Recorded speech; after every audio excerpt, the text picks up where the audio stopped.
This is a Times Network impact, the focus on women's safety in Bengaluru metro trains. The Women and Child Development Minister has taken note and the minister has promised to look into the issue at the earliest. They've said they will apprise the Deputy Chief Minister, the Bengaluru in charge, and the women's safety is of paramount importance. Listen in. हम देखते हैं कि specially जब peak hours होता है metro trains में women passengers के लिए एक कोच है, लेकिन जो रेगुलर कोचेस है उसमें विमेन पैसेंजर्स के लिए कोई भी तरह का सेफ्टी नहीं है। कई इंसिडेंट्स भी हुए हैं पास में, चाहे मोलेस्टेशन का या ग्रोपिंग का। इस उद्देश्य से सरकार कुछ आगे सोच रहा है मैम कि विमेन सेफ्टी को कैसे इंक्रीज करना है मेट्रो ट्रेन्स में?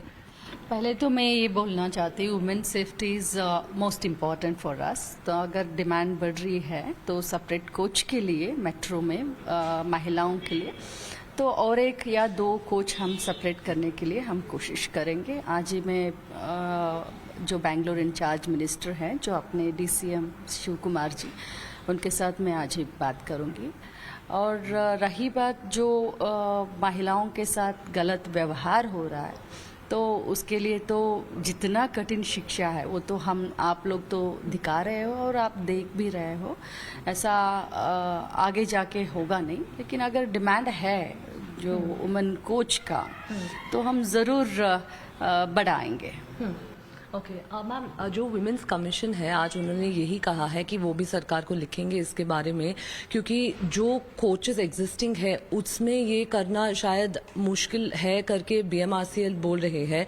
लेकिन अगर अभी जो एग्जिस्टिंग कोचेस है उनमें और थोड़ा फ्रीक्वेंसी अगर बढ़ाया जाए या इस आदेश से, क्योंकि सिर्फ मेट्रो ट्रेन्स के अंदर ही नहीं, कई बार प्लेटफॉर्म्स में भी हम देखते हैं या विमेन कंपार्टमेंट्स में भी देखते हैं कि बहुत रश होता है।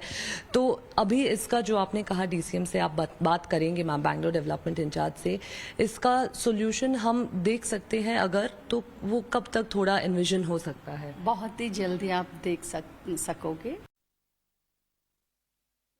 Let me go across to my colleague Neha, who's filed this report with us. Neha, lots of concerns about women's safety in the Bengaluru metro. You, of course, talked with women also who were traveling there. What are their concerns? The minister, of course, assuring that there would be some action taken. But what were their primary concerns?